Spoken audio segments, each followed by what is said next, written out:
le chemin continue et Salihina wa Salihati crée une maison d'édition qui s'appelle Salihina Édition, et Salihina Édition, de concert avec l'université de Dakar, les presses universités de Dakar, produit ce bel ouvrage intitulé Nasiha. Et l'auteur de cet ouvrage, c'est Cheikh Nasser Saad. Et l'objectif fondamental de cette dynamique éditoriale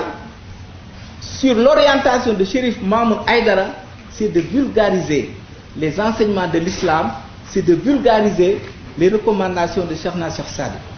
Et ça aboutit à cela, pour que les bibliothèques internationales, les bibliothèques publiques soient peuplées des idées, des trajectoires du Saint-Homme de Nimza. Et cet ouvrage, réalisé par Salihina Édition, est magistralement traduit en anglais par Dr Ousmane Sen, qui est le directeur exécutif du Centre ouest-africain de recherche, et traduit en wolof par Cheikh Adramé Diakhaté, président de l'Union des écrivains sénégalais en langue nationale, et qui participe aux traditions internationales sur les langues africaines. Nous allons donner la parole au Chérif Mahmoud Aïdara, qui a eu l'idée lumineuse, au-delà des colloques, au-delà des ziars, de procéder à des publications, non seulement des écrits du Saint-Homme de Nimza, mais des écrits des érudits de l'islam, pour que dans un contexte actuel de violence, l'islam prenne le pas pour humaniser le monde. Parce que l'islam est une religion de paix, d'acceptation de l'autre, de tolérance, de vivre ensemble. Gloire au sceau de la prophétie, Sayyidina Muhammad sallallahu alayhi wa sallam, l'envoyé de la miséricorde, celui qui nous a enseigné l'islam de la manière la plus parfaite. L'expansion de l'islam, lumière qui a traversé le temps et l'espace, fut la principale mission que s'était assignée Cheikh Nasser Saad. Suivant la lignée de ses illustres aïeux, sa fratrie des Fadiliya ainsi que ses héritiers. Ce travail considérable, effectué dans toute sa vie et qui a eu un impact sous-régional, s'est mené en parfaite intelligence avec les foyers religieux remarquables de son époque, dans un contexte difficile de domination coloniale. C'est pourquoi l'œuvre qui constitue le motif de notre rencontre d'aujourd'hui, la Nasiha, fait sans doute partie des œuvres majeures de Cheikh Nasser Saad, car elle renseigne éloquemment sur sa doctrine, sa parfaite maîtrise des enjeux de son temps, sa personnalité multidimensionnelle et sa ferme volonté de promouvoir en tout temps et en toutes circonstances le triomphe de l'islam et la préservation des vies et des biens des communautés humaines. Puisse l'agrément de Dieu et la baraka de son illustre ancêtre Sayyidina Muhammad sallallahu alayhi wa sallam illuminer et inspirer davantage les générations actuelles et futures. Une telle œuvre de tradition et de diffusion qui a inauguré le XXe siècle vient à l'orée du XXIe siècle de faire l'objet d'éditions en anglais, arabe, français et en wolof, tout en gardant toute sa pertinence. D'où l'immensité de la tâche que vient d'abattre l'équipe de performance dévouée qui nous vaut cette journée mémorable. Je vais citer en premier lieu le professeur Ibrahim Thioub, recteur de l'université Cheikh Anta Diop de Dakar, dont l'engagement et la sollicitude n'ont d'égal que la soif de servir l'idéal de recherche et de connaissance en lien avec les attentes et les besoins des communautés de base. Je remercie également le professeur Amdi Bokoum, directeur du musée des civilisations noires, ainsi que ses collaborateurs, et le professeur Mam Aram Sek, représentant le recteur de l'université Cheikh Anta Diop de Dakar, qui n'ont ménagé aucun effort pour rendre possible cette cérémonie. Leur professionnalisme et leur dévouement à la tâche m'ont particulièrement marqué. Rien ne serait toutefois possible dans l'expertise et la passion du docteur Ousmane Sen. Merci.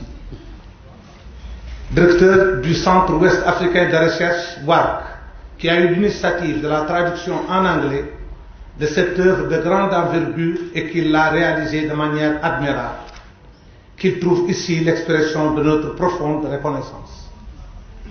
Je veux aussi citer M. Ibrahim Lo, directeur du livre et de la lecture, qui a consenti un soutien inestimable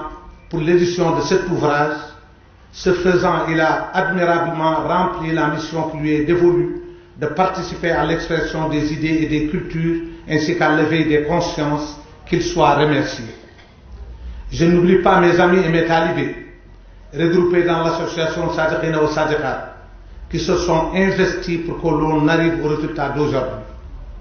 Il ne me reste plus qu'à prier pour vous tous, que le Seigneur, le tout miséricordieux, vous rétribue pour tous les bienfaits consentis à la communauté musulmane à travers l'édition de cet ouvrage. Que les enseignements qu'il contient éclairent tout un chacun, hommes religieux, acteurs de la vie publique, tout âge, sexe et race, confondus pour la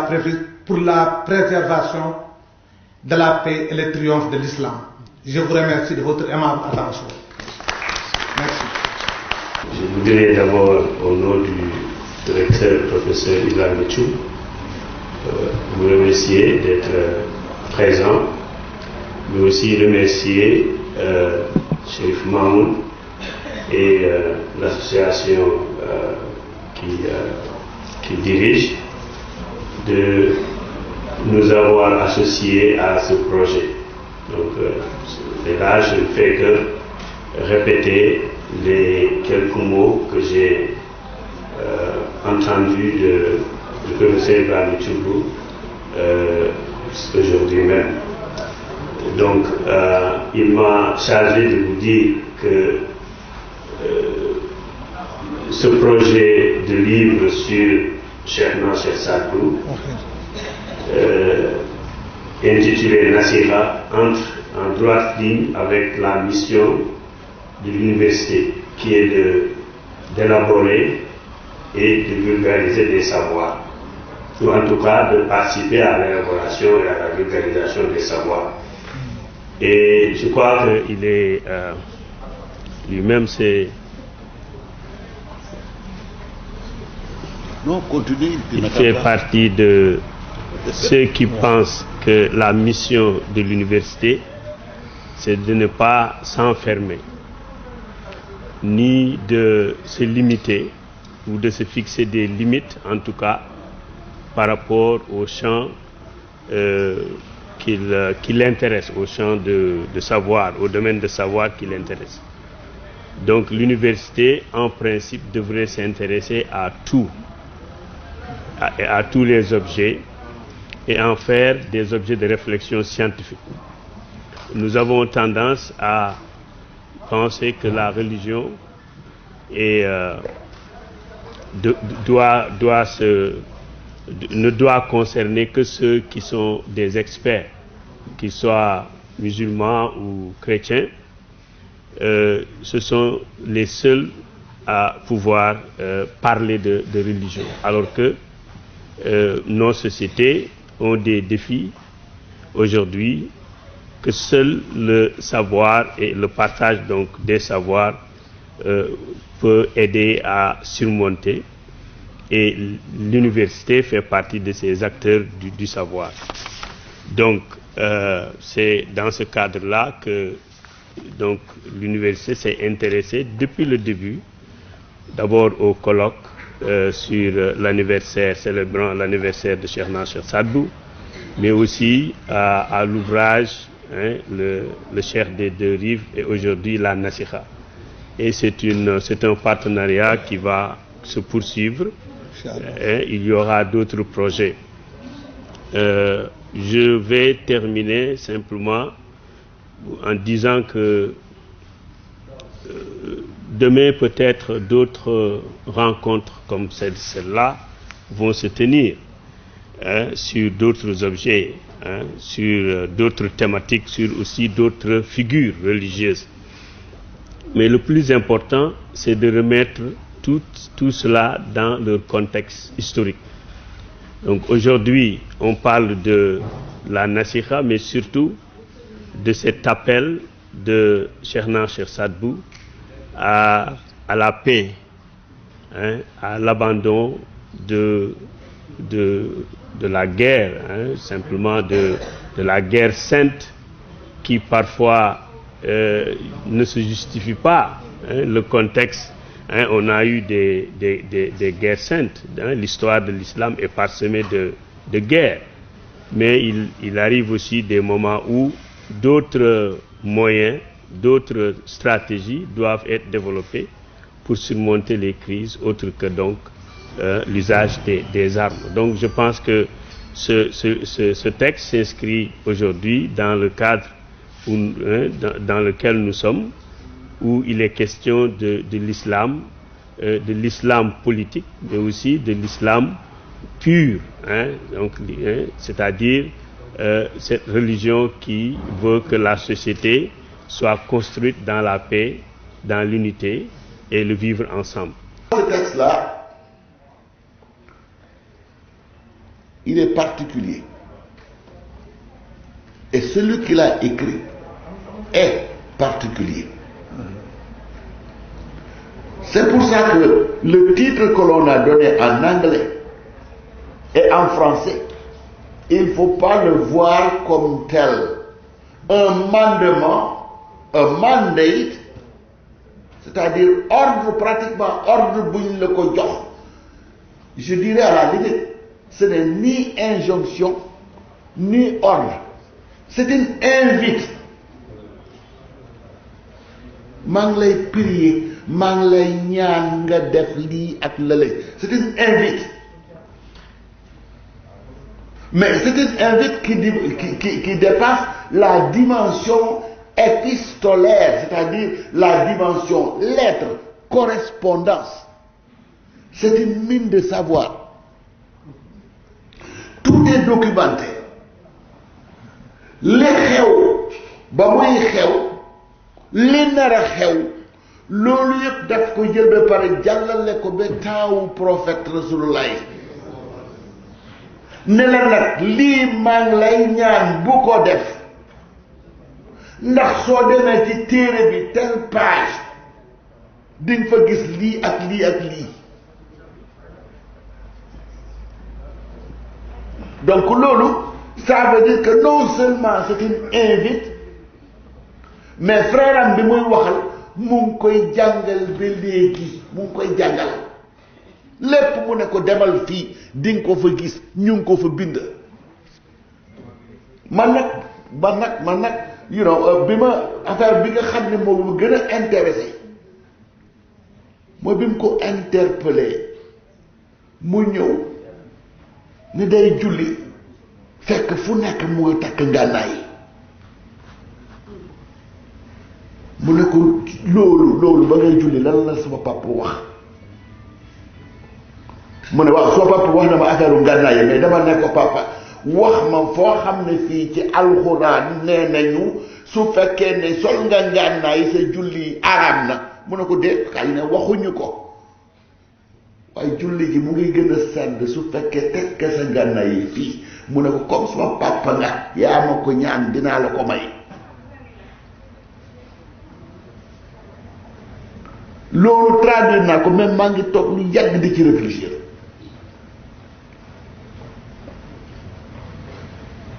Celui qui prend les armes s'éloignera de la vertu.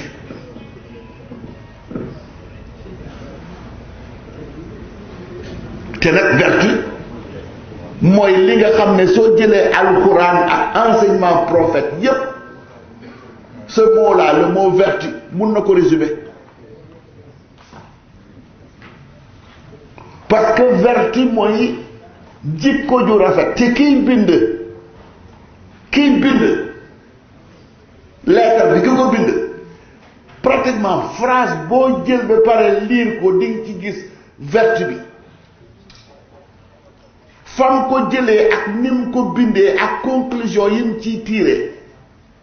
ak même des fois conclusion bi évident mu ne la su ma juumul de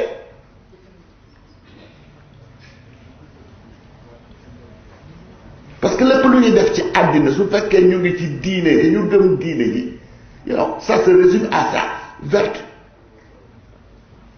vertu moo tax doo rey doomu aadama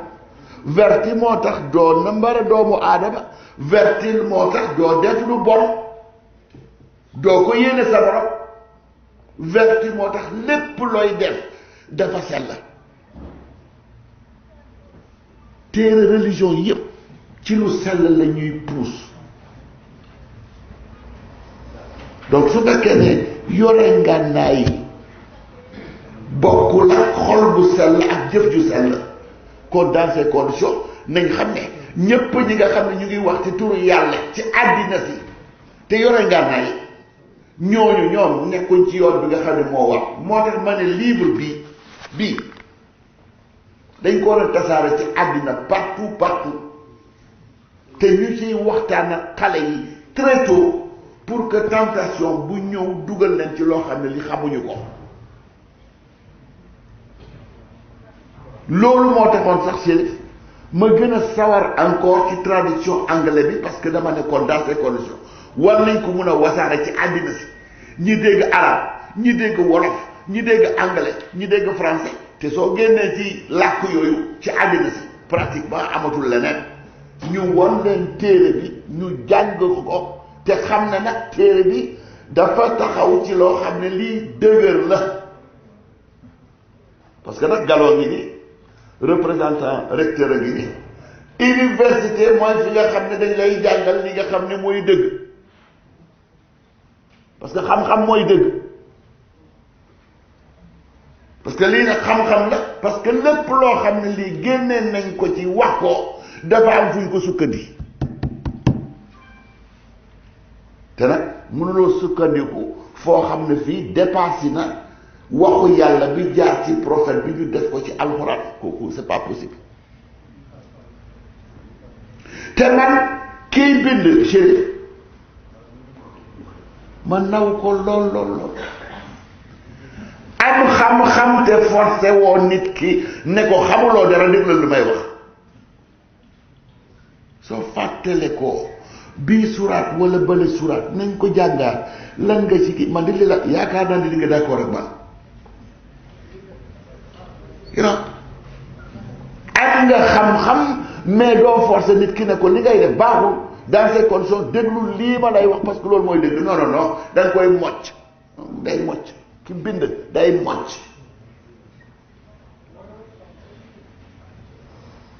lépp lu bind am fu mu ko wekk nga xam ne mënuloo ko teggi yaru nag ba kenn xamul di la met di la met ba dugal la ci ba jox la kii bi Amazon bi njam no la par dugal la ci gam c'est la stratégie du livre vraiment il y a beaucoup de pédagogie là-dedans il y a beaucoup de force de conviction la djihad c'est pas une bonne pratique il faudrait arrêter ça pour ces raisons que je te donne mais en même temps au-delà du fait d'invoquer les écrits saints pour montrer que la djihad n'est pas une bonne pratique mais tous les développements à l'époque il les a aussi convoqués parce que li wax ci djihad c'est très simple munoo dem djihad su fekkee ne yow soo demee njaboot ji nga bàyyi ci ginnaaw kenn du leen protéger parce que soo demee djihad ba pare ñu rey sa famille kon dans ces conditions warloo djihad mënuloo jiyaat su fekkee ne ci ginnaaw bàyyi woo loo xam ne li dina permettre sa famille ñu nekk à l'aise et à l'abri de tout besoin mënuloo jiyaat su fekkee ni ki ngay jiyaatal nattuloo seen doole pour que ñu yem ki ngay xeexal su fekkee ne yow yaa ko ëpp doole jiyaat sa jiyaat daganul su fekkee ëpp na la doole fa ngay dem da ngay xaru te xaru daganul c'est lu ngeen wax ni en plus de ça balaa ngay xam ne ki ngay xeexale bi nga da ngay xarak nit ki mais naka ngay mun a nattee force am pour xam ne yéen yam mu ne la il faut nga natt force yi pour que nga xam ne su fekkee ne yor na téeméeri ngànnaay nga yore téeméeri ngànnaay su fekkee am ni junniy soldat nga am junniy soldat nga door a dem jàmmarloog moom waaye su fekkee dem nga mu am junni soldat yow nga am ñaari junni da nga koy nooti defuloo jeex su fekkee nag yaa néew doole dem na da nga koy sóoru dans ces conditions yaa ngi def loo xam ne lii jiyaat ou pas jiyaat yàlla tere na la ko ba pare da ngay xam ji feneen fi sax mu wax loo xam ne lii da ngay yaakaar ni kii de dafa ànd ak colonialiste yi mais du loolu daf ko ne bala ngay dem daf ko ne d'abord il faut nga expliquer ma pour que loolu war a am parce que ñii quand même bul fàtte ne am na situation yoo xam ne yi jox nañ jullit yi cër boo xam ne bii xëy na su doon toon colonisation duñ am problème ak ñoom parce que am na foo xam ne fii mënoon nañ déewal doole jullit yi tere leen pour que ñu pratiquer seen religion mais defuñu ko xataluñ kañ mënu ko en plus de ça xanaa xamoon ne ñooñu fañ jógee ñu ngi toujours di produire ay ngànnaay te ngànnaay yi ci usines yi lay jógee ñu ngi ñëw di ñëw soo demee da ngay xaru defal nag donc yu leer lañ wax fii pour que loolu moo tax ma ni téere bi il faut ñu faral di ko wax pour que xale yi nga xam ne dem nañ ba nga xam ne war nañ leen mun a jël yóbbu leen ci lëndëm ci loo xam taxawul ñu liir kii moo tax ma ni ñi góorgóorlu pour def en sorte que livre bi génn muy université ak muy ministère de la culture ñi nga xam ne aussi joxe nañ xam-xam pour que ñu sotti ko ci yeneen langue boolee ba ci soo bopp ñu la lay wax ma ne def nañ liggéey bu rëy a rëy te yal na leen yàlla fay voilà alors Chérif rek li ci des mooy man am na lu ma leen jot a wax explication ci li nga xam ne man xam naa ko parce que man nag li may jàngale mooy li ñuy wax littérature waaw nga dem taalif ñëw indi ko ma segg ko seggaat ko loolu moom mën naa ko wala boog diggante anglais français loo ma ci jox ne ma segg ko ci làkk bi ma def ko wala séeréer peut-être hein puisque c'est voilà mais nag dimension historique bi vraiment peut-être xëy na professeur Thioub moo ko waroon mun a génne dimension historique boobu gën a leer ci yéen mais nag xam naa ko aussi vraiment ça fait une semaine mu jógee France toog lu yàgg mënu ko parce que situation santé et puis ci famille am ku fa wàññeeku mais xëroon na lool ci livre bi donc xëy na wax ci bugguma aussi mu bare lool maa ngi lay gërëm ci li ngeen ma dégloo mais Chérif maa ngi lay gërëm bu baax je sais donc maa ngi gërëm Chérif te vraiment yéen xëy na sëriñ ngeen am mais man xarit laa am parce que loolu daal moom kooku moom yàlla kenn mënu ci dara te ni ko yàlla jaarale dafa particulier donc maa ngi gërëm ñëpp maa ngi encouragé ñëpp ñi nga xam ne mun nañ jënd livre bi lire ko te je dirais même que addiya nga jël livre bi jënd koy pare jox ko sa moroom mu ngi mel ni weeru koor nga jël paquetu tàndarma jox ko woor kooku j'en suis convaincu parce que waxu jàmm ji nekk fii te nag du wax comme ça rek wax joo xam ni da nga ko documenté da nga ko teg fu wóor nga xam ne kenn mënu la weddi loolu moom conviction passé wu ko donc jërë ngeen jëf à nouveau merci yéen ñëpp ñu teew fii. li ma lay mën a wax ci nasiha mooy man li may ñaan yàlla ak li may ñaan ñépp ñaanal ma yàlla mooy man daal ci lu wér ni man manuscrit bu ma am dana génn parce que nag kenn mënu ma expliquer ni nit mag yi fi nekkoon dañu doon bind pour yu dañ te nag mag yi fi nekkoon bind nañu dul diine ndax gis nga manuscrit yi ma la jox di muy wax ci médecine ci wàllu médecine gis nga Cheikh Sarr bu amul lenn lu mu sa wax te nekkul téere question boo ko posé rek mu def ko téere da lay wax looloo waral lettre bii nga xam jële tey ku ko liir ku nekk texte su Cheikh na ba kenn laalu ko duñ ko laal duñ ci dugg lii Cheikh na wax daal la ngi ci ñun def ñu ci lenn traduction bu nga ko def maa ngi fàttaliku lu am solo lu xam jële danaa ko wax ci kanamu mbokk yi ci kanamu sunu papa yi nga xam ne ñu ngi toog Pa Thierno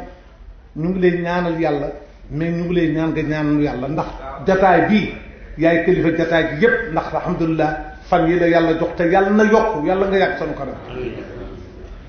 moom daf ma ni am naa suñuy service mun naa joxe ndigal rek ñu def waaye man maay traduire loolu duma ko fàtte ndax man Cheikh Ousmane vous êtes un cheikh moi je dis toujours man sama problème mooy j'oublie te yàlla xam na ni si j'avais le choix entre talibé et petit-fils j'allais être un talibé et non un petit-fils gumuma lu dul Cheikh na Cheikh Saad gisuma lu dul Cheikh na Cheikh Saad dunduma lu dul Cheikh na Cheikh Saad waaye weddiwuma ni nag ay mbirum yàlla fu nekk la ko def waaye sama Cheikh na nii li mu gën ak li mu bàyyi wallahi njëriñu àddina bi yëpp amul kaddu bi mu sul yëkkati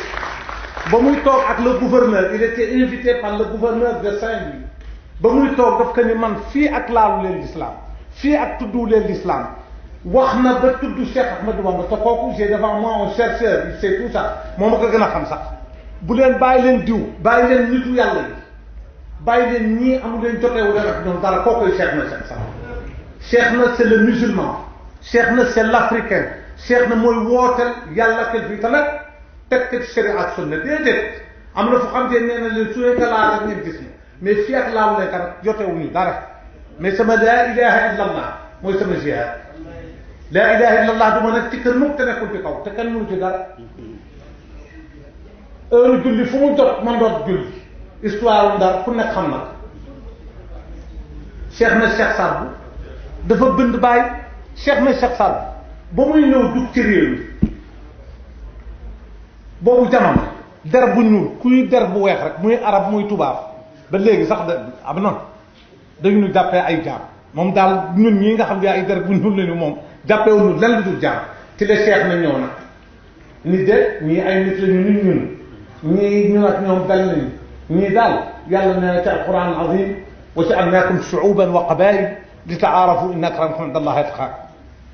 danaa leen woon ni ñii fu mu jaar rek dafa musul ñëw ci dëkk amul xeet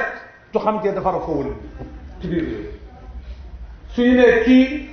xeet sanga wala kii mooy des considérations yi am en Afrique kii lii la kii lee la kii moo ko gënul leen déedéet kii gën yàlla ak xam xoolal ñaata nit la defar ci biir réew ñaata ceddo la fi defar moo tax bâche bii dañ ko def bâche bii soo seetee dañ ko commencé ci doomam Cheikh Mahfou doomam la parce que Cheikh boo ko jur mu jëblu ci moom jël wet mu envoyé ko Casamance Cheikh Mahfou doomu Cheikh bu Casamance Cheikh Moussa Camara nga xam ne je suis fier quand je parle de Cheikh Moussa Camara parce que universitaire yi ñoo xam kan mooy Cheikh Moussa Camara amul fooy dem ci kaw suuf te xamuñu Cheikh Moussa Camara je dis bien je parle des intellectuels Cheikh Amadou Dieng bu Saint-Louis nga xam ne ñu bari xamuñu ko man mii sax xaw ma ko woon Cheikh de Thialaw Seck Cheikh Mouhamadou Djimbira je vois son petit-fils mais Cheikh na amul lu mu fi deful ci biir réew mi fii ba ñu demee keroog ñuy waxtaan ak BDR histoire générale du Sénégal il nous dit tout le monde xaar dans ce pays amul kuy dox fii te sa baay wala sa maam Serigne Abdou sama papa mosoon na ma ko wax dañu toog mu ne ma Cheikh Mame Mor Anta Sali waajur Cheikh Serigne Touba wértul xaadir la génne àddina te moo jur Serigne Touba parce que góor gi maa ngi nuyu sama xarit le ministre Madieng Khady nga xam ne jëla Sidia su fekkee ne Sénégal xam nañu kat mooy Madieng wallahi ku nekk war na ko respecté Madieng miy dëkk liberté waaw Madieng mi nekkoon gouverneur Madieng nga xam ne nekk na ministre ay yoon nekk ambassadeur lu nekk nag liberté 2 waaw loolu ça veut tout dire waaw tous mes respects jërëjëf Dieng lu ma xew la nga ñëw teew yal na la yàlla fay xaritu sama papa maam yal na yàlla defal jàmm defal la Cheikh Mamor moom góor gi Serigne Abdou daf ma doon wax ni ku fi siiw ku nekk yéen a ko jur Cheikh Makhtar di jot li ni ku ñu fi tudd rek xaadiree ko jur mu ni maam Ousmane moo jur Cheikh El Hadj Malick sama waaju sama maam muqaddam mu xaadir la Cheikh Mamor Anta Sall mu ni jur nit lu foor la ku mën a jur Serigne Touba ku mën a jur Cheikh El Hadj Malick kooku ku ko xamul war na xam ni kooku yàlla may nekk lu rëy a rëy te ñooñu ay xaadir yi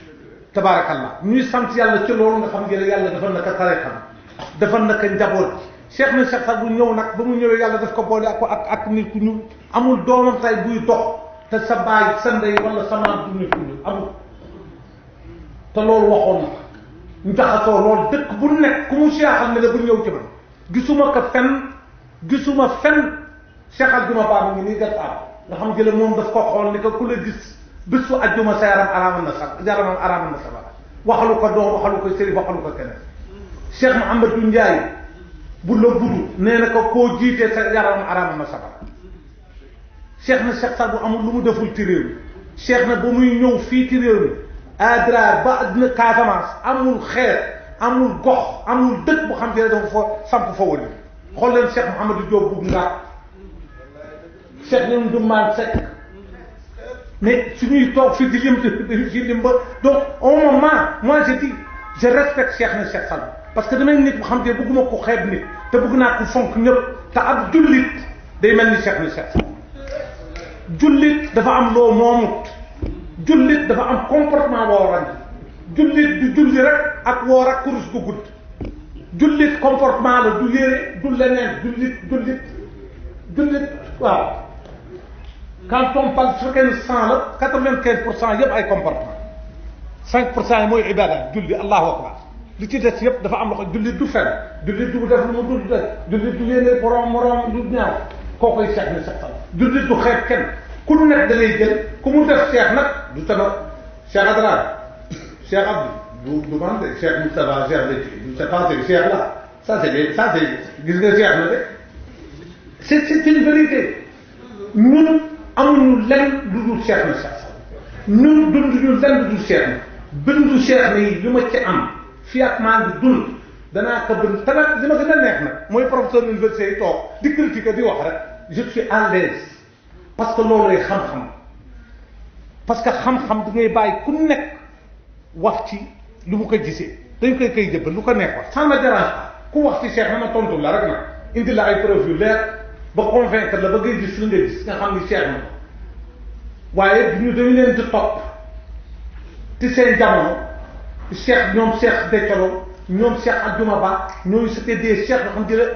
qui entouraient Cheikh na Cheikh Saad c'était comme les sahaba avec Rasulullah su waxee ñu ne que lii su fekkee ni wax yu la ñun amuñu lu ñu ciy wax su fekkee ni sa xalaat la dañuy waxtaan particulièrement Omar ni déet wax nu gaaw ñoom tamit loolu la ñu daan def ak Cheikh dañuy toog waxtaan ak moom ni que lii ak lii ku nekk ci ñoom indi xam-xam ku nekk parce que moom soo koy gis nag def borom xam-xam loolu la yàlla def cee Cheikh na Cheikh Saad kon ñaan nañu yàlla ci barke yonent bi sallallahu alayhi wa sallam mbooloo mi fi teew yépp surafa yi fi nekk borom xam-xam yi fi nekk mbokk yi fi nekk ngeen ñaanal ñu yàlla liggéey bii nga xamante ne ñu ngi koy def ak waa université yàlla may université Dakar yépp ak université Sénégal yépp mais rawatina université Cheikh Anta Diop bu Ibrahima Thioub yàlla dafa leen jàpp yal na leen yàlla fay yal na leen yàlla defal ci barke yonent bi sallallahu alayhi wa sallam centre yow moom li nga ci bugg yépp yàlla na ko yàlla ndax li ngeen lu dégloo maanaam Ibrahima Thioub dañuy ñëw ci moom mu déglu ñu Ibrahima Thioub man borom xam-xam bu mën ni Ibrahima Thioub laay parce que borom xam-xam yi nag bare nañu waaye am na ñoo xam ne kenn mënu wax ak ñoom waaye borom xam-xam xam nga da lay déglu wax ak yow loolu lii yëpp di ko waral déglu bu mënu déglu comprendre ñu xam ne li ñu indi ñun tamit ñu indi lu leer teg ko ngeen ànd ak ñun partenariat bu am solo yàlla comme ni ko wax ñu ngi ñaan yàlla mu continuer ba ñu def ci lu bari te mën a njëriñu julli ci yëpp waaye ci lu wér ni daal Cheikh na Cheikh Saad bu li mu bind bare na te ci domaine bu nekk la bind te loolu insha allah lii on fait que commencer ñaan nañu yàlla ñëpp ñaanal ñu yëf yi gën a dem kanam parce que noonu lay gisee ni loolu mooy lii war mag yi ñoo liggéey ñun ñu ngi dund ci seen barke te damay wax ni nañu def très attention ay suba àllaaxira ay suñu daje ak sunu borom ma ni doomu diw sama maam diw nañu def attention nañu def attention ci loolu sunu maam yi dañu sonnoon liggéeyal yàlla topp yàlla ten bi sallallahu alayhi wasallam sunu maam yi dañu doon xam-xam sunu maam yi dañu doon liggéey sunu maam yi dañu doon wax nit ñi di waxante ak nit ñi teg lépp ci yoon ñuy dul ci seen barke la moindre des choses c'est vraiment delloo naar bu xorom nañu génnee seen bënd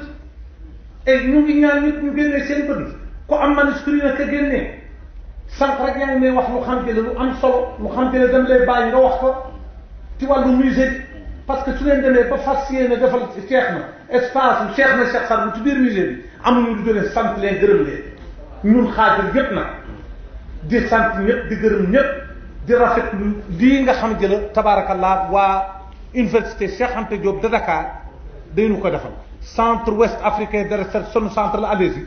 li ma lay mën a wax ci nasiha mooy man li may ñaan yàlla ak li may ñaan ñépp ñaanal ma yàlla mooy man daal ci lu wér ni man manuscrit bu ma am dana génn parce que nag kenn mënu ma expliquer ni nit mag yi fi nekkoon dañu doon gën pour yu dañ te nag mag yi fi nekkoon gën nañu dul diine ndax gis nga manuscrit yi ma la jox li muy wax ci médecine ci wàllu médecine gis nga Cheikh na Cheikh Saad Bou amul lenn lu mu sa wax te nekkul téere question boo ko posé rek mu def ko téere da lay wax a wax a wax a wax a wax a wax looloo waral lettre bii nga xam jële tey ku ko liir ku nekk texte su Cheikh na la kenn laalu ko duñ ko laal duñ ci jug lii Cheikh na wax daal la ngi ci ñun def ñu ci lenn traduction bu nga ko def maa ngi fàttaliku lu am solo lu xam jële danaa ko wax ci kanamu mbokk yi ci kanamu sunu papa yi nga xam ne ñu ngi toog Thierno ñu ngi lay ñaanal yàlla mais ñu ngi lay ñaan nga ñaanal yàlla ndax jataay bii yaay kilifa jataay bi yépp ndax alhamdulilah fan yi la yàlla jox te yàlla na yokk yàlla nga yàgg sunu kanam moom daf ma ni am naa samay service mun naa joxe ndigal rek ñu def waaye man maay traduire loolu duma ko fàtte ndax man Cheikh Ousmane vous êtes un cheikh moi je dis toujours man sama problème mooy j'oublie te yàlla xam ne ni si j'avais le choix entre talibé et petit-fils j'allais être un talibé et non un petit-fils gumuma lu dul Cheikh na Cheikh Saad gisuma lu dul Cheikh na Cheikh Saad dunduma lu dul Cheikh na Cheikh Saad waaye weddiwuma ni nag ay mbirum yàlla fu nekk la ko def waaye sama Cheikh na nii li mu bëgg ak li mu bàyyi wallahi njëriñu àddina bi yëpp amul kaddu bi mu musul yëkkati ba muy toog ak le gouverneur il était invité par le gouverneur de Saint-Louis ba muy toog daf ko ni man fii ak laalu leen l'islam fii ak tuddu leen l'islam wax na ba tudd Cheikh Ahmadou Bamba te kooku j'ai devant moi un chercheur il sait tout ça moo ma ko gën a xam sax bu leen bàyyi leen diw bàyyi leen nitu yàlla yi bàyyi leen ñii amu leen joteewu leen ak ñoom dara kookoy Cheikh na Cheikh Saad Cheikh na c'est le musulman Cheikh na c'est l'africain Cheikh na mooy wooteel yàlla kel bi te nag teg ko ci sharia ak sunna déedéet am na fu xam te nee na leen su leen laa rek ngeen gis mais fii ak laawu leen kat jotewuñu dara mais sama laa ilaha illa allah mooy sama jihaad laa ilaha illa allah du ma nekk ci kër mukk te nekkul ci kaw te kenn mënu ci dara heure julli fu mu jot man doot julli histoire wu dara ku nekk xam na Cheikh na Cheikh Saad Bou dafa bind bàyyi Cheikh na Cheikh Saad Bou ba muy ñëw dugg ci réew mi boobu jamono der bu ñuul kuy der bu weex rek muy arab muy tubaab ba léegi sax da am na dañu ñu jàppee ay jaam moom daal ñun ñii nga xam ne ay der bu ñuul lañu moom jàppeewuñu lenn lu dul jaam ci la Cheikh na ñëw nag nit de ñii ay nit lañu nit ñun ñii ñun ak ñoom benn lañu ñii daal yàlla nee na ci alquran azim wa ja'alnakum shu'uban wa qabaa'il li ta'aarafu inna akramakum inda allahi atqaakum danaa leen woon ni ñii fu mu jaar rek defar musul ñëw ci dëkk amul xeet tu xam cee defar foofu la ci biir suñu nee kii xeet sanga wala kii mooy des considérations yi am en Afrique kii lii la kii lee la kii moo ko gën mun leen déedéet kii gën yàllaa ko xam xoolal ñaata nit la defar ci biir bi ñaata ceddo la fi defar moo tax bâche bii dañ ko def bâche bi soo seetee dañ ko commencé ci doomam Cheikh Mahfou doomam la parce que Cheikh a boo ko jur mu jëblu ci moom jël wet mu envoyé ko Casamance Cheikh Mahfou doomu Cheikh a bu Casamance Cheikh Moussa Camara nga xamante ne je suis fier quand je parle de Cheikh Moussa Camara parce que universitaire yi ñoo xam kan mooy Cheikh Moussa Camara amul fooy dem ci kaw suuf te xamuñu Cheikh Moussa Camara je dis bien je parle des intellectuels Cheikh Amadou Dieng bu Saint-Louis nga xam ngeen ñu bari xamuñu ko man mii sax xaw ma ko woon Cheikh de Thialaw Seck Cheikh Mouhamadou Djimbira je vois son petit-fils mais Cheikh na amul lu mu fi deful ci biir réew mi fii ba ñu demee keroog ñuy waxtaan ak Ibader du Sénégal il nous dit tout le monde xaalis dans ce pays amul kuy dox fii te sa baay wala sa maam Serigne Abdou sama papa mosoon na ma ko wax dañu toog mu ne ma Cheikh Mame Mor Anta Sali waajur Cheikh Serigne Touba wërtul xaadir la génne àddina te moo jur Serigne Touba parce que góor gi maa ngi nuyu sama xarit le ministre Madiène Khady Dieng nga xam ne jëla Sidia su fekkee ne Sénégal xam nañu kat mooy Madiène wallahi ku nekk war na ko respecté Madiène miy dëkk liberté waaw Madiène mi nekkoon gouverneur Madiène nga xam ne nekk na ministre ay yoon nekk ambassadeur lu nekk nag liberté 2 waaw loolu ça veut tout dire waaw tous mes respects jërëjëf Dieng lu ma xew la nga ñëw teew yal na la yàlla fay xaritu sama papa maam yal na yàlla defal jàmm defal la Cheikh Mame Mor moom góor gi Serigne Abdou dafa ma doon wax ni ku fi siiw ku nekk yéen a ko jur Cheikh Makhtar di jot li ni ku ñu fi tudd rek xaadiree ko jur mu ni maam Ousmane moo jur Cheikh El Hadj Malick sama waaju sama maam muqaddamu xaadir Cheikh Mame Mor Anta Sali mu ni jur nit lu foor la ku mën a jur Serigne Touba ku mën a jur Cheikh El Hadj Malick kooku ku ko xamul war na xam ni kooku yàlla may nekk lu rëy a rëy te ñooñu ay xaadir yi tabaarakallah ñuy sant yàlla ci loolu nga xam ne yàlla defal na ko tariqa defal na ko njaboot Cheikh na Cheikh sax bu ñëw nag ba mu ñëwee yàlla daf ko boole ak nit ku ñu amul doomam tay buy dox te sa baay sa ndey wala sa maam du nit ku ñu amul te loolu waxoon na ñu jaxasoo loolu dëkk bu nekk ku mu seexal ne la bu ñëw ci man gisuma fen Cheikh Aldima Ba mi ngi nii gerte am nga xam jële moom daf ko xool ni ko ku la gis bésu ajjuma sa yaramam araamal na sabara waxalu ko doom waxalu ko sëriñ waxalu ko keneen Cheikh Mouhamadou Ndiaye bu la budu nee na ko koo jiitee sa yaramam araamal na sabara Cheikh na Cheikh Saad bu amul lu mu deful ci réew mi Cheikh na ba muy ñëw fii ci réew mi Adrar ba àddina Casamance amul xeer amul gox amul dëkk bu xam te ne dafa fa samp fa wali xool leen Cheikh Mouhamadou Diop bugg ngaa Cheikh ñoom Ndoumane Seck mais suñuy toog fii di lim ba donc au moment moi je dis je respecte Cheikh na Cheikh Saad parce que damay nit bu xam te bëgguma ko xeeb nit te bëgg naa ko fonk ñëpp te ab jullit day mel ni Cheikh na Cheikh Saad jullit dafa am loo moomut jullit dafa am comportement boo war a jullit du julli rek ak woor ak kurus gu gudd jullit comportement la du yére du leneen jullit waaw quand on parle su fekkee ni 100 la 95% yëpp ay comportement 5% yi mooy ibada julli allahu akbar li ci des yëpp dafa am loxo jullit du fen jullit du def lu mu dul def jullit du yéene moroom du ñaaw kookoy Cheikh na Cheikh Saad jullit du xeeb kenn ku nekk da lay jël ku mu def Cheikh nag du tabax Cheikh Adra Cheikh Abdou du man de Cheikh Moustapha Cheikh de c'est pas Cheikh là ça c'est gis nga Cheikh na de c'est une vérité ñun amuñu lenn lu dul Cheikh na Cheikh Saad ñun dunduñu lenn lu dul Cheikh na bindu Cheikh na yi li ma ci am fii ak maa ngi dund danaa ko bind te nag li ma gën a neex nag mooy professeur université yi toog di critiquer di wax rek je suis à l'aise parce que loolu lay xam-xam parce que xam-xam da ngay bàyyi ku nekk wax ci lu mu ko gisee dañ koy jëbbal lu ko neex wax ça me dérange pas ku wax ci Cheikh na ma tontu la rek nag indi la ay preuve yu leer ba convaincre la ba ngay gis li nga gis nga xam ni Cheikh na waaye dañu leen di topp ci seen jamono Cheikh ñoom Cheikh Dekalo ñoom Cheikh Abdouma Ba ñooñu c'était des Cheikh yoo xam ne qui entouré Cheikh na Cheikh Saad c'était comme les sahaba avec Rasulullah su waxee ñu ne que lii su fekkee ni wax yu la ñun amuñu lu ñu ciy wax su fekkee ni sa xalaat la dañuy waxtaan particulièrement Omar ni déet wax mu gaaw ñoom tamit loolu la ñu daan def ak Cheikh dañuy toog waxtaan ak moom ni que lii ak lii ku nekk ci ñoom indi xam-xam ku nekk parce que moom soo koy gis nag def borom xam-xam loolu la yàlla def cee Cheikh na Cheikh Saad kon ñaan nañu yàlla ci barke yonent bi sallallahu alayhi wa sallam mbooloo mi fi teew yépp surafa yi fi nekk borom xam-xam yi fi nekk mbokk yi fi nekk ngeen ñaanal ñu yàlla liggéey bii nga xamante ne ñu ngi koy def ak waa université yàlla may université Dakar yépp ak université Sénégal yépp mais rawatina université Cheikh Anta Diop bu Ibrahima Thioub yàlla defal leen jàmm yal na leen yàlla fay yal na leen yàlla defal ci barke Yonent bi sallallahu alayhi wa sallam centre yow moom li nga ci bugg yëpp yàlla na ko yàlla ndax li ngeen dégloo maanaam Ibrahima Thioub dañuy ñëw ci moom mu déglu ñu Ibrahima Thioub man borom xam-xam bu mën ni Ibrahima Thioub laay parce que borom xam-xam yi rek bare nañu waaye am na ñu xam ne kenn mënu wax ak ñoom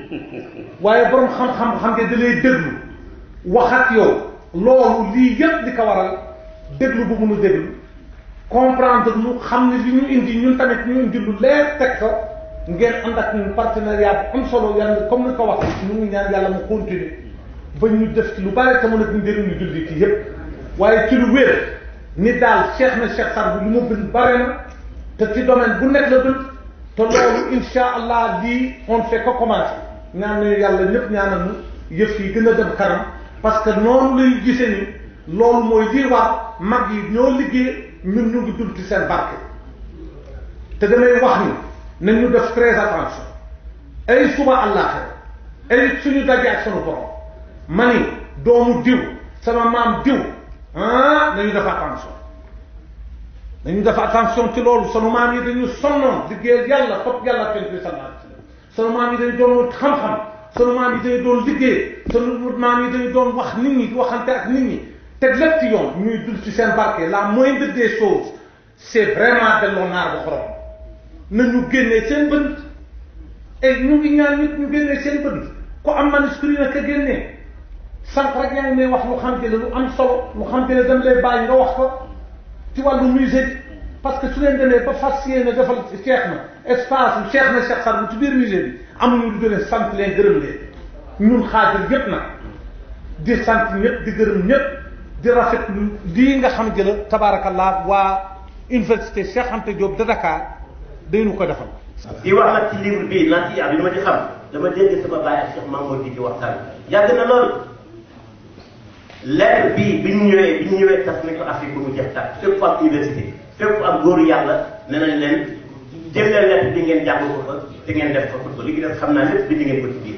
kon ñun amuñu dara lu leen sant di gërëm ma bëggoon a wax nit ñi rek le premier soufi panafricain mooy Cheikh Cheikh Sadbou kenn mënu ko weddi 1872 bi muy dugg Ndar ñaar fukki at la am bi muy taxaw ak bàyyam benn ñaan la génnoon te bi livre bii génnee ñaan gi nangu na Cheikh Sadbou dafa jógee jàkkaarloo ak Cheikh Ahmed Fadal mu ñaanal ko mu wan ko ginnaaw ne wa bismikal karimi badi wal azam wa bi haqqi safwatal jalali wal rachim wa sirri di sirrikal mutamtami wa ma abaa bi ajbikal mutalsami rabbi habli maqaman yaa ngi nanagul ma yow sama borom nag lay ñaan nga may ma maqaam boo xam ne liggéey du ko may kon ngeen baal ma rek ma gàttal ko fii dama leen jox rek seen addiya bi wax du baax moi je voulais juste faire un témoignage sur un homme que j'ai rencontré et qui est en train de faire un travail de mémoire sur un homme qui a passé toute sa vie à fédérer les peuples. Si vous regardez ce tableau, vous verrez bien que Cheikh na Cheikh Sadbou a fédéré les peuples. Cheikh na Cheikh Sadbou a fédéré les peuples. En parlant de ce témoignage, je veux faire un témoignage du chef Mahmoud ici,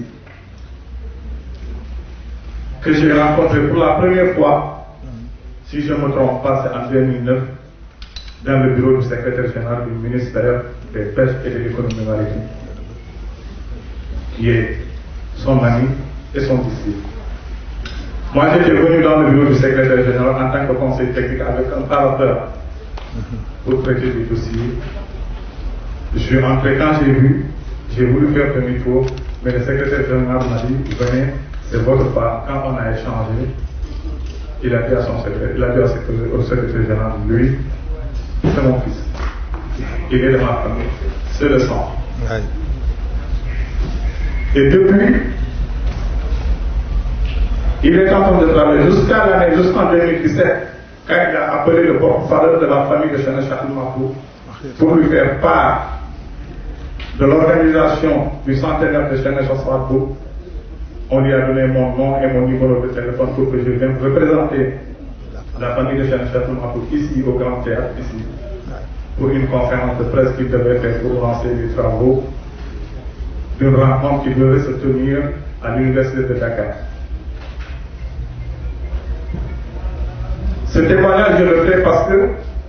vous êtes du monde universitaire. Et vous savez très bien le travail qu'il est en train de faire. C'est un travail aujourd'hui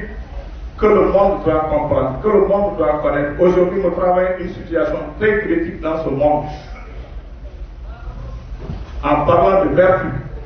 aujourd'hui, le monde est envahi par le terrorisme. Qu'est-ce que ce monsieur Sadou disait à l'époque? C'est vrai, il y avait deux forces, et les forces n'étaient pas égales. Est-ce qu'à cette époque, on pouvait faire face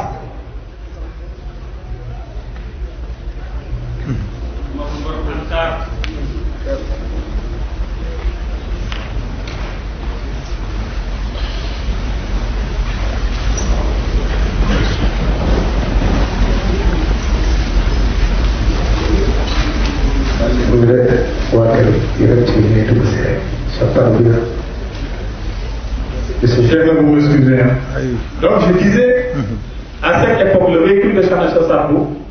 le message que véhiculait Cheikh Sassabou, c'était un message de non-violence, un message d'intégration. Et moi, mon grand-père, Cheikh Mafou, qui est son neveu et son disciple. Et partout où Cheikh Mafou est passé, c'est avec ce message de Cheikh Sassabou. Jusqu'à chez Samory, quand il est arrivé chez Samory Touré, ce qu'il a dit à Samory Touré, c'était très clair et très simple. Il a dit à Samory, je te comprends. Je comprends ton combat. Mais il serait difficile pour toi, pour que tu puisses avoir la victoire face à ces hommes blancs qui sont plus forts que toi. Au-delà de ça, de leur puissance, ils vont utiliser les noirs contre les noirs. Ils vont prendre tes frères noirs contre toi, Samory Touré. Et tu dis, tu mets un combat contre le blanc. Mais en continuant ce combat, au nom de l'islam, ils vont combattre l'islam. Tu ne pourras rien contre ça. Autant trouver un pacte avec le blanc pour que les musulmans puissent exercer leur religion dans les meilleures conditions. Malheureusement, Samory a été très clair avec lui. Il a dit, je suis d'accord, mais là où je suis, le combat que j'ai mené, je ne peux plus l'arrêter. Seule la mort peut m'arrêter. Il lui a dit, Samory lui a dit, je suis sûr d'une chose. Je suis sûr que vous êtes petit-fils du prophète Mohammed Rasulullah sallallahu alayhi wa sallam. Toute prière que vous ferez pour moi, Samory Touré, Dieu va l'accepter. La seule chose que je vous demande, c'est de le jour, parce que vous avez dit que tôt ou tard je serai prisonnier des Blancs, le jour où je serai prisonnier des Blancs, de grâce, que les Blancs m'amènent là où mes sujets ne me verront plus. Et au-delà de ça, après ma mort, que le paradis soit ma dernière demande. Cheikh lui a fait la promesse. Et il est parti au Gabon. À sa mort, c'est Ahmed Bamba qui a pris sur lui. Donc je crois que ça c'est. Et c'est ce message de Cheikh Mafou, de Cheikh Sassabou, que Cheikh Mafou a porté partout où il est passé. Et c'est ce message, c'est ce travail que Cheikh Mafou est en train de faire. Il faut donner à César ce qui lui revient. Créer une maison d'édition Salihina. C'est pas chose facile. C'est de l'audace. C'est ambitieux. Prions Allah, qu'Allah vous accorde longue vie. Je vous présente mes excuses parce que c'est hier que j'ai rencontré Alassane. Il m'a appelé, m'a dit que vous avez essayé de me joindre, mais vous n'arrivez pas à m'avoir. En fait, j'ai deux numéros. Maintenant, vous avez le numéro du ministère et le numéro a changé. Mais Dieu fait bien des choses. Hier, j'étais à la 2S TV où on m'a pris en consultant par rapport à l'élection en Guinée-Bissau. Heureusement, Alassane était venu à la direction du livre et de la lecture. Il a eu mes nouvelles, on s'est rencontrés là-bas, il m'a donné les invitations.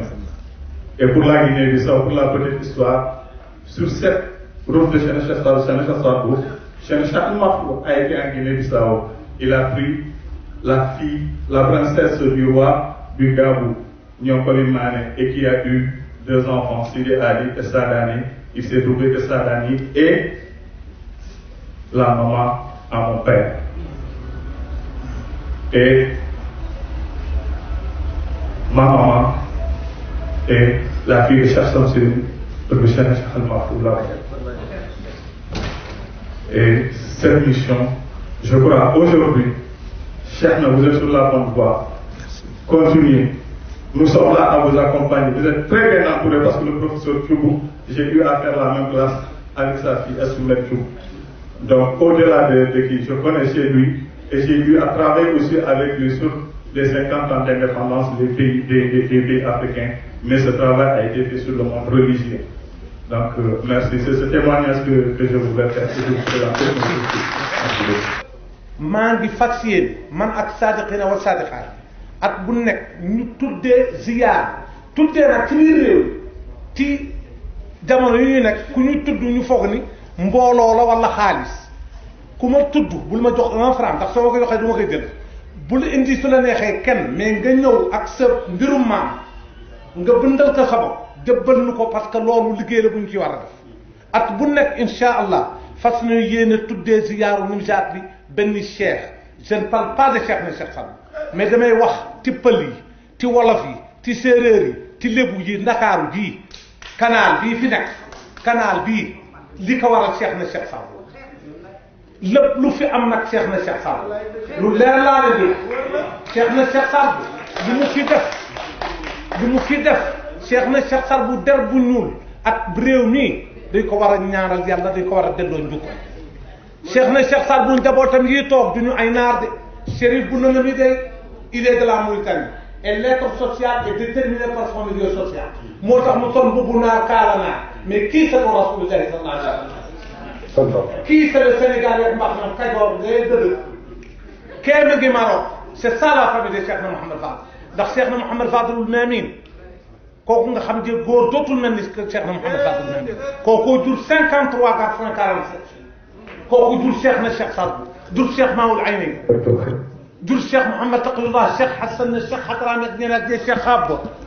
cheikh Abba maamu kii doon wax musul toog une journée te gisul Rasulullah sallallahu alayhi wa sallam cheikh na cheikh Sadbou ko bin tilal si na naafila cheikh na Mouhamed Fadel moom yàlla dafa nekk lu xam ne gën ci njabootam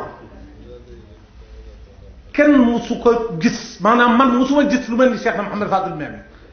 su ma xalaatee sëriñ yi fi nekkoon yëpp ak li ñu ciy wax tout de suite sama xel dem la ci sëriñu Madiang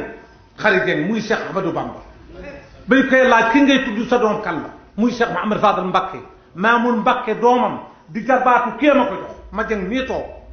maam Thierno mu bënt ka mu ni ko xanaa xamoon ni Cheikh na Mouhamed Fadel Mamin Cheikh Ahmadou Bamba mooy wax mu ni ko mooy góor googu nga xam ne ba mu génnee àddina yonent yëpp a ko jullee Mouhamed jiite leen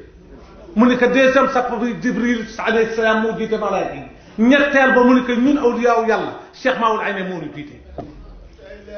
cheikh na Mouhamed Fadel jur cheikh na cheikh Sadbou mujj indil ko Sénégal indil ko gëb la moom nga xam ne la yàlla ba muy ñëw def na ci yéen lu mu deful fenn xoolal ku mel ni cheikh Moussa Kamara c'est à 20 ans da ko cheikh na cheikh Sadbou mété kon yéen njaboot yi nga xam ne ñi mu jur yow sama moo toog xaw ma ñaata at naanut loolu koo ko wax mu ne mënu ta nag yaa ngi jël micro mënu ko nu koy expliquer cheikh de calaw leneen ku nekk ci ñoom am na lu mu def lu keneen ki def cheikh na moomu nag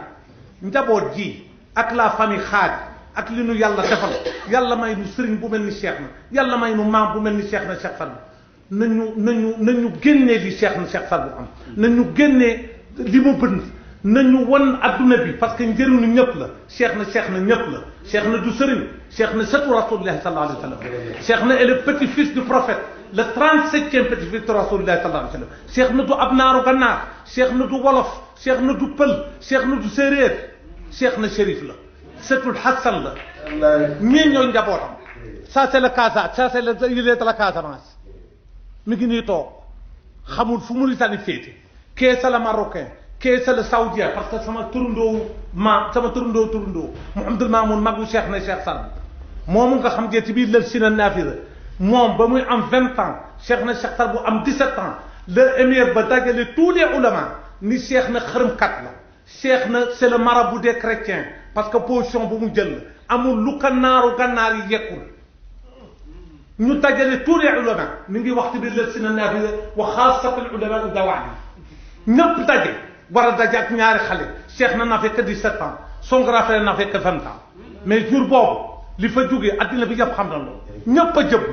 ñëpp a nangu ñëpp a d'accord ni wallahi rasulullahi seen maam sallallahu alayhi wa sallam. nit ki nag su fekkee ni dem naa France am naa fa wala Amérique am naa fa doom mu mag fa français lay doon wala américain wala sénégalais moi je suis de Hallar j'ai vu la Mauritanie en 86 maa ngi fàttaliku au temps des événements on dit mais je rentre où je suis dans mon pays est-ce que man suñu ma laajoo je serai africain je ne crois pas si on m'avait demandé ban nationalité ngay am yaakaar naa je ne serai ni sénégalais ni mauritanien mais yàlla moo tudd ma bu nag Hallar nekk Saint-Louisien nekk Guet-Ndarien nekk sénégalais alors donc looloo waral am na ñu xam ne suñu xamul wala sax yi nga xam ñu jàppee nag naar yi nga xam ne jàpp nañu ni shérif yi ku ñu gis rek ñoom xam nañu ni wolof dafa fonk shérif koo gis mën la ay dara déedéet ñii ay waa kër rasulullah ñoo toog fekk wallahi kii rasulullah maam te wallahi su ko cheikh na Cheikh Saad bu waxul woon waqat kaza man tarabi inni ilaykum nasabi wa inni minkum hasabi fal yaxsudanna man hasab man du ma gëm ne rasulullah dafa rëy damay toog Medine ci boppu rawda chérif ba may toog damay xool ma ne mais c'est pas possible moi-même kii mooy sama maam mënut a nekk ma ne astaghfirullah cheikh na wax na ko cheikh na mu wax dëgg su ko waxul woon du ma ko nangu ay waay daana fattawul fuul dëgg yéen ci bay su ko cheikh na waxut woon du ma nangu ndax rasulullah dafa rëy kon nag cheikh na dañuy wax tariqa mais tariqa foofu laay tëggee tariqa cheikh na Cheikh Saad bu ñu fi nekkoon ku mel ni Cheikh Ahmadou Bamba parce que duñ koy fii tudd la ko yàlla defalu ko kenn ku mel ni Cheikh El Hadj Malick mais ñooñu suñu yëkkati kàddu di ko jëmale ci cheikh na seen sëriñ la cheikh na rasulullah la gëm cheikh na rasulullah mooy maamam ñoom ñu ngi ci gannaaw rasulullah ci njabootam dëgg ngeen ku baax ki fi jógee sànq Cheikh Sidi Ahmed ci xam-xam ci mbaax kenn gunu leen tabe ci daraja kenn dafa ko lu dul kër sëriñ Abdoul Aziz Sy dégg ngeen lu mu wax ci Sorafat chérif ak sëriñ jotewuñu dara foo munti bokk loo munti nekk nekkal yéeféer lu la neex nekkal gëmal sëriñ nga bañ a gëm sëriñ chérif su dul woon seen maam yàlla du sakk àdduna lawlaahu maa kaana al-wujuudu fil wujuud kon tabaarakallah ñu ngi sant yàlla ci loolu di ñaan ñëpp képp ko am objet lii ku ñu ko defal ku mu doy dara du la doy ñu ngi ñaanal le directeur Amdi Bokum nga xam di la aussi ngat li ko dal yow xam nga man xam naa ko loolu moo tax teewul ñu ngi koy remercier ñu ngi lay remercier bu baax ndax yow tabaarakallah lépp tabaarakallah yow maam arab ñu ngi lay sant la gërëm santal nu ko gërëmal nu ko te xamal que ni incha allah ñu ngi ñaan ñëpp cheikh yëpp ku nekk loo indi na la wóor ni kenn du ko laaj ba mu koy jël mais nañu génnee lépp lu ñu yore mun na am ni fii du ñàkk ni am na ñu xam ngeen tay gii maa ngi wax quartier cheikh na mais am na ñu am leneen lu xam ngeen kam kër yi dañu kii dangay gis ku tëj téere sax ne la non man am naa téere boo amul mel ne man nag sama téere yi man dama koy teg ci yoonu jàmbur ku bugg téere rek na ñëw parce que man dama bëggee fii vulgarisation na ñëpp gis bindu cheikh na ñëpp wax waxu cheikh na parce que loolu mooy lii nga xam te ne moo am solo maa ngi ñaan ñëpp ci loolu ñu xam ni mbir mi du mbirum Mamoun ak waa université du mbirum Mamoun ak waa musée mbir mi mbirum cheikh na Cheikh Saad Bou la je considère que ñun ñëpp ay taalibe cheikh na lañu liggéey bi sunu liggéey la ñun ñëpp liggéeyu jullit yëpp la fu waay mun ti bokk rek rasulillahi sallallahu alayhi wa sallam nga yaakaar te rasulillahi maamu cheikh na Cheikh Saad Bou yow nag cheikh jëmbara sëriñ nga cheikh da calaw sëriñ la man du ma sëriñ Chérif Ba du sëriñ de Chérif Ba du sëriñ de fool fu sëriñ nekk nag na xam ne si kanamu Chérif Ba wala Chérif bu nan na nii taaliba rek ngay mën a doon wala nga doon jullit mu doon jullit sax wala ngay doon nit mu nit ngay nit yëf yi c'est aussi simple que ça affaire u taalibe yi aussi cheikh na bëgg na ci nee na daal yenn yi sax su lay daal bul sa ut sëriñ cheikh na formidable ma ko cheikh na di c'est pas la peine parce que am na ñoo xam ne problème mu sëriñ daf leen di indil problème te loolu li ko waral mooy Cheikh Mouhamadou Lo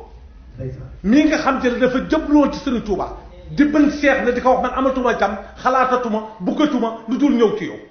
mais li ma jaaxal est ce que bu ne rek est ce que mënoon rek cheikh na ni que yow xam nga kooku nga àndal kan mu commencé di wax mais téere la te daañu ko def téere ba pare wax nag li intiqal min cheikhin ila cheikh sebu di expliquer fan la nekk mais mu ne que vraiment am nañu xam te waruñu sax am sëriñ cheikh na nous conseille il nous dit non et il demande j'ai vu j'ai les écrits jox naa la mi ngi fii ci musée bi ba muy def Cheikh Mouhamadou Diop papay Cheikh Sadbou Diop bindu cheikh na ni que mu nekk nga muqaddam nekk nga cheikh bés ni ki tey am nga droit ci ñaari wér su la neexee joxe bu tijaan su la neexee joxe bu xaadir mais bul boole ñaari jox nit koo koy cheikh na cheikh bi sax dara nga ñëw ni que kii jaam la mun la abon kii tëgg la kii géwal la kii géer la mun loolu mooy la kii nit la loolu la cheikh na xam loolu la cheikh na cheikh Sadbou xam ma ni nañu topp cheikh na ma ni nañu topp cheikh na am nañu sëriñ waaye man damay tiit sama diggante ak sama bopp laay wax nag waxuma keneen damay tiit ci sama ñàkk xam-xam damay tiit ci sama ñàkk jukko yi nga xam te ne war naa ko am te amuma ko tiit naa ci lool te cheikh na suba waxuma rus ci gannaaw parce que cheikh na suba dafa tàllul kenn dafay rus ci gannaaw ak gannaaw kanamam amul cheikh na Salah Diop ana nga barki démb ba la ma indi yaayam dafa génn àddina yal na ko yàlla yéen barki démb ba Thiès dañu toog nga indil ma suufu cheikh na ak délégation ngeen war ko yóbbu te xabaru ba mais le du stable que tu amènes là au cimetière là c'est clair rek waaye nag suuf si nag ki fa tëdd kenn gënu ko jaamu yàlla la dee na suul nañu koo koy doomu Cheikh Sadbou koo koy taaliba xaar ashhadu an la ilaha illa allah wahdahu la sharika lahu wa ashhadu anna muhammadan abduhu wa rasuluhu luy saxaaba yi doon maanaam dañu war a nag julli d'abord balaa taalibe ak tariqa lan mooy tariqa mooy yoon bi ma tëb fi ne xasida Cheikh na bi xasida c'est du poème te affaire yi il faut ngeen xam ni c'est aussi simple que ça il faut que nit ñi xam loolu te ñu dellu jéem a xoolaat tuuti ci li mag yi doon wax yal na nu yàlla xiir ci loolu yal na nu yàlla toog ci siraatal mustaqim yal na nu yàlla def ci barke ñi fi teew ñëpp ci mag yu baax yi fi nekk Pa Thierno mi toog ak shérif yi waa kër yonent bi sallallahu alayhi wa sallam ak borom xam-xam yi toog ak cheikh yi toog ak soxna yu baax yi fi toog yal na nu yàlla may ñun ñëpp yàlla may ñu àndum jullit ak jullit yàlla bu leen gis maa ngi lay xool Cheikh Abdou su ngeen gisee ci man lu xam jëla xam ngeen ni Cheikh Sadbou ma jur je suis d'accord ça c'est évident ça c'est sûr vous êtes sûr que c'est un petit-fils de Cheikh moo tax d'ailleurs Cheikh da ñuy déglu ñu ci ñun de ndax man kenn ci ñoom mutul ñëw ni ma maam man daal gannaaw yàlla samaam rek laakaar Cheikh Sadbou laakaar jox moom wér Cheikh Sadbou laakaar ça veut dire que s'il était là daf ma romb du ma sax nuyu mais Cheikh Sadbou kenn musu ko wax loolu les gens venaient directement et suñu ñëwee ci Cheikh na Cheikh Sadbou day ñëw jëblu ci kanam du ñuy tudd Cheikh Mouhamad Ba foofu ngay xam ni ñun kon nañu bàyyi xel xam ni ñu topp ñun ou du moins man moo tax c'est sûr et certain que kenn ci yéen du war na wax mu tubalee wax maam Cheikh na Cheikh Sadbou waaye Cheikh Sadbou ku koy topp naka topp ci lu ko neex lu ko neex nag mooy ma qala Allah wa rasul lu ko neex mooy li neex jullit day am lu muy def lu mu moom ak lu mu moomut jullit dafa am lu xam te ne ay tere yàlla yoo xam te ne bu noo ko def kuy jullit ñun ñëpp ko wax dàq nañu wàllu aada jullit yëpp a war a bokk benn aada parce que li yàlla wax rek la ñu war a def ak yonent sant yàlla nag yëkkati tabjil mashayikh sëriñ boo gis doomu nit ku baax koo gis nit ku baax li tax ñu wax ko mooy ku topp yàlla ñu jàpp ne kii topp na yàlla wala yu yàlla ñu may li cër teg la seen kaw fu ñu la gis ormal la yëkkatil waaye soo ñuy wan yow Mamoun Aïdara leneen ñu ngi la ñukk uti keneen su ngeen ko deful di ngeen di perte ndax mën ngeen def lii sax perte nag day gis kuy daw bàyyi sa ay waat lan ngeen mën a daw bàyyi sa ndey ak sa bàyyi nuy sëriñ bi billahi naq nga sa bopp te sëriñ bi yow ak moom yëpp jëlee ànd suba rustu loolu la Cheikh Sadbou doon jàngale loolu la Cheikh Ahmadou Bamba doon jàngale loolu la Cheikh Hadj Malick doon jàngale loolu la ñeneen doon jàngale loolu la ñu wax benn tool la ñu am ku nekk ci ñoom bañ na waaram nañu waxante dëgg nañu ànd bokk ndey ak baay liggéey yëkkati ñëpp liggéey prophète tariqa bi maa ngi ci woo ñëpp di ñaanal yàlla ci barke Yonent bi sallallahu alayhi wa sallam sunu kii nga xam ne la moo ñu dese ci baay moom ak rakkam tey ñun amatuñu ci kaw suuf ñun ñii toog sunu génération ndax ñii suñuy mag lañu ba nii sama mag la sama ñetti mag ñoo toog tey ñi ci des ñii doom lañu ci mag ñii rakk lañu ci mag ndax kii dugg si léegi sama rakk la doomu Cheikh Abdoul Aziz waaye ñun amatuñu ci sa kër ci biir kër Cheikh na Cheikh Sadbou lu dul ñaari papa Cheikh Abdoul Aziz Cheikh Aya xalif général dem na yàlla guddal ay fanam ak rakkam Sidi Bouye doomu na wut Cheikh na Cheikh Sadbou ñu bari xamuñu ko ñi ci des yëpp ay magat rek ñoom ñooy sët direct yi ñun on est les arrière petits-fils sunu diggante ak Cheikh na Cheikh Sarr bu ñun ñii 2 personnes ku nekk ci ñun ñaari nit waaye ñoom benn nit Cheikh Khalifa tey la xalif général ak rakkam jooju di Sidi Boye Wul na yal na yàlla guddal seen ay fan yàlla defal ñu jàmm defal ko kër Cheikh na Cheikh Sarr defal ko toutes les familles religieuses defal ko xulafaa yi fi nekk waaye defal ko taalibe yi defal ko néew doole yi surtout néew doole yi miskinu yàlla yi yal na leen yàlla dimbali on doit penser à ces gens ñi nga xam te rasulullah dafa daan toog di yàlla di ñaan yàlla allahumma ij'alni miskina yow yàlla def na may miskin Aïcha di ko laaj ni ko yow loo wax mu ne ko parce que ñooñu la yàlla gën a jege tey miskin kenn faale wu leen miskin yooyu te nag ma kay wax la fii ci salle bi grand boobu yoo rafet yeeg costume yeeg leneen am na ñuy taxawaalu fii ñoonu gën jën ñooti yàlla moo xam ay mbiram fu mu koy def fu ko nekk dafa ay mbiram kon nañu ziyaarante sunu biir nañu ormalante nañu xam ne ñoo bokk ndeek baay amul tariqa on est des musulmans man ça m'énerve les tariqa la parce que comment les gens se comportent suñu demee ba ab sëriñ di toog ci kanamu ay nit di wax lu araam ñuy tàncu ça c'est grave et c'est ce qui se passe dans notre pays là particulièrement dans ce pays le Sénégal ñun ñi nga xam ne ne des Sénégalais loolu rafetul jekkul et on doit occasion bu ñu am ñu war ko wax yan nañu yàlla mu sot ci loolu yan nañu yàlla xiir ci boppam xiir ñu ci diine l'islam xiir ñu ci lu baax ku nekk ci ñun nag koo gis mu doy la nga topp ko man day sama sëriñ Maamoun la tudd Mouhamadou Maamoun sama turndoo sama rakku baay kooku sëriñam mooy na du ma toog te tudduma seen tur na doomu Cheikh na Cheikh Sarr moom la tuddee Cheikh Mahamadou Ayni bu Maroc Cheikh Mouhamed Bel Ayni waaye wallahi Maamoun su ma gisoon danañ tuma duma ko topp sama sëriñ nag ku ko xam fii mooy laa ilaha illallah loo wax mu ni laa ilaha illallah teg na ci doon siraatul mustaqim yal na ko yàlla fay maa ngi ñaanal yëpp nañu ñaan gis nga lii fii ko continuer ñu ngi gàmm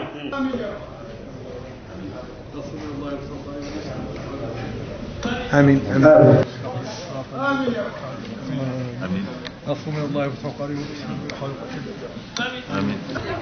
Nous sommes venus aujourd'hui ici au musée des civilisations pour la présentation d'un ouvrage qui s'appelle, vous l'avez, la Nastia. Ça, c'est une correspondance que Cheikh Sadibou avait envoyée à un de ses frères pour le dissuader à faire la djihad. Et le livre est sous forme de épistolaire, c'est une longue lettre qu'il lui a écrite et que nous avons eu l'honneur de traduire en anglais, tandis que d'autres l'ont traduit en wolof. De quoi s'agit-il? De Cheikh Sadibou qui ne voulait pas que son frère s'engage dans la guerre sainte. Parce que la guerre sainte, les conditions qui puissent vous permettre de dire que vous faites le djihad, c'est des conditions tellement contraignantes que quand vous le faites, en fait, vous sortez de la voie de Dieu et de la voie du Coran. Et il a eu un style particulier dans cette correspondance. C'est un style très poli, mais c'est un style aussi très intellectuel. Il utilise la persuasion pour lui montrer que faire la guerre, c'est ne pas avoir les valeurs cardinales que l'on devrait avoir en tant que musulman. Faire la guerre, c'est contraire à la vertu. Faire la guerre, quelle que soit cette guerre-là, et quel que soit le nom, la personne ou l'institution au nom de laquelle vous faites ça, il n'y a aucune raison qui justifie ça et qui légitime ça. À un moment où, effectivement, il y a beaucoup de remous et de soubresauts que l'on met en relation avec, si vous voulez, la religion, je crois que ce livre-là vient au point, à point nommé, et il serait bon qu'on puisse le vulgariser, le distribuer un peu partout, et que les gens le discutent pour comprendre que la guerre et l'islam, ça ne fait pas bon ménage. Et il faudrait peut-être que ces tentatives qui sont faites un peu partout dans le monde, qu'on puisse les arrêter. Voilà, c'est un peu pour ça. Et on était là avec la communauté Hadr, et ça a été quelques heures de discussion et d'échange qui ont été très fructueuses. Et ce qui fait peut-être l'impact de ce livre aujourd'hui, c'est son actualité. Parce que dire que celui qui prend les armes s'éloigne de la vertu aujourd'hui, je pense que c'est un message qui passe. Alors, je disais tantôt qu'il faut replacer les faits dans leur contexte. Je crois que c'est là où souvent nous commettons certaines erreurs, n'est-ce pas? Il y a eu des faits historiques, il y a eu des événements historiques très importants, mais on a tendance à les décontextualiser et finalement ils perdent tout leur sens et leur impact. Mais voilà un message qui en son temps était pertinent et il l'est aujourd'hui aussi, parce que il était question de djihad, il est question de djihad aujourd'hui. Donc finalement, vous voyez, voilà, c'est un excellent exemple d'un événement historique, voilà, d'un texte qui avait sa justification à l'époque, n'est-ce pas, mais qui en a davantage aujourd'hui, où l'islam est égratigné par certains, simplement parce qu'il l'associe à la violence, à la guerre sainte, n'est-ce pas, à ISIS et tous ces mouvements, Al-Qaïda, etc., qui, au nom de l'islam, font la guerre aux autres, n'est-ce pas, commettent des meurtres, etc. Alors, ce qui peut-être ne correspond pas à la mission véritable de l'islam, qui est, n'est-ce pas, de fonder une société harmonieuse, n'est-ce pas, dans un esprit de vivre ensemble. Donc je crois que ce livre qui est multilingue, ce qui est vraiment très bien, un livre écrit en arabe, en anglais, en wolof et en français, qui peut s'adresser à tous les publics, dans tous les pays. Je pense que c'est, comme l'a dit le professeur Sen, c'est un livre qui doit être enseigné, qui doit être lu, qui doit être vulgarisé partout dans le monde, parce que c'est un message qui s'adresse à nous, voilà, et qui trouve toute sa pertinence dans ce que nous vivons aujourd'hui, dans la société où nous sommes. Cheikh Mouhamadoul Mamoun est un intellectuel qui est né dans le pays et qui a connu un peu un destin qui est différent de ce que l'on peut savoir des Mauritaniens. C'est quelqu'un qui est allé en Mauritanie en 1986, c'est la première fois qu'il a vu la Mauritanie, et c'est quelqu'un qui a la culture et le comportement de tous les Sénégalais. Son ambition, c'est de mettre en valeur les œuvres de son aïeux, Cheikhna Cheikh Saad Bou, et il a commencé à le faire avec le colloque de 2017. Il continue aujourd'hui avec l'apparition de notre livre qui s'appelle La Nasiha, qui est un plaidoyer pour la paix, avec la lettre que Cheikhna a adressée à son grand frère, Cheikh Mal Aini, qui avait initié un djihad dans le sud du Maroc. Dans cette lettre, il argumente dans quelles conditions on peut faire la guerre sainte, et il fait comprendre à son grand frère que ce n'est plus possible de le faire dans le contexte de 1906. Donc c'est un peu ça qui a réuni un peu les gens aujourd'hui. Il fallait présenter le livre et faire en sorte que les savoirs qui se trouvent dans cet ouvrage puissent bénéficier au Sénégal, au monde et à toute l'humanité. Cheikh Mouhamadoul Mamoun, c'est vraiment un guide assez spécial, puisque sa trajectoire, c'est vraiment faire en sorte que le savoir soit le plus répandu possible. Quand en 2006, il a voulu initier un colloque sur Cheikhna Cheikh Saad Bou, mais il nous a dit non, vous pouvez faire le colloque, mais à condition que ce colloque-là puisse révéler un peu la dimension de Cheikhna. Et avec le professeur Ibrahim Thioub, on a pu faire un colloque scientifique international sur questionner l'actualité de l'œuvre de Cheikhna Cheikh Saad Bou. Ce colloque a eu des répercussions assez particulières et il est sorti de ces actes un livre qui s'appelle Le Cheikh des deux rives, qui continue encore à alimenter les réflexions au niveau de la religion et des confréries au Sénégal. C'est quelqu'un qui est une référence aussi, puisque au niveau du musée des civilisations africaines, il est le seul à pouvoir alimenter l'espace qui est réservé à Cheikhna Cheikh Saad Bou. Son ambition, sa volonté, son désir, c'est de faire en sorte que ce que Cheikhna a écrit soit accessible à tous les intellectuels et à tous les Sénégalais en général et au monde entier. Voilà un peu cet homme-là, c'est lui qui nous avait conviés cet après-midi à la présentation de ce livre essentiel qui est un plaidoyer pour un islam de paix et un islam non violent. ñun dañu fi daje bi tax ñu daje fi tey mooy La Nasiha téere bi nga xam ne la maam Cheikhna Cheikh Saad Bou bindoon na ko en 1906 téere bi ba mu koy bind en 1906 dafa yëkkati amoon ci jamono ci époque boobu xeex chef religieux yu bare neewoon nañu day dem jihad moom nag bokk na ci ñi nga xam ne dafa bind ni waruñu jihad parce que déjà amuñu droit ci jihad ci jamono jooju parce que boobu jamono du moment que les colons doxuñu sunu diggante ak sunu diine mun nañu julli mun nañu woor amuñu benn problème waxuñu kenn defal lii wala bàyyil sa diine mun nañu jëflante ak ñoom ay nit lañu ñuy ay nit te moom il préfère fexe ba nit ki tuub que mu dem rey nit te jaru ko parce que amuñu ci ñoom ci seen wàllu bopp li ñu mën ak li ñu am ñun amuñu ko jullit yi am duñu ñoom ñëpp maanaam il faut que loolu ay jullit mun a ànd nekk benn am benn njiit ñoom ñëpp ñu ànd ci lii nga xam te la mooy jihad ñu doo ko am droit maanaam jihad doo jug rek jihad dafa am ay conditions yu xam te ne ku ko remplirul mënoo jihad du moment que loolu amul lii gën mooy nañu bàyyi lii nga xam te la nañu ko bàyyi parce que nag dem na ba ni sax celui qui prend les armes s'éloigne de la vertu nañu ànd bu rafet nañu fexe ba tuubal le maximum nañu fexe ba ñun ci seen wàllu bopp nañu xeex bi ñu xeex ak ñoom mooy fexe ba tuubal ñu bare fexe ba jukko yi ñu defar jukko yi moo waral Cheikh Saad Bou ba mu jugee Xawdu ñëw Nimjaat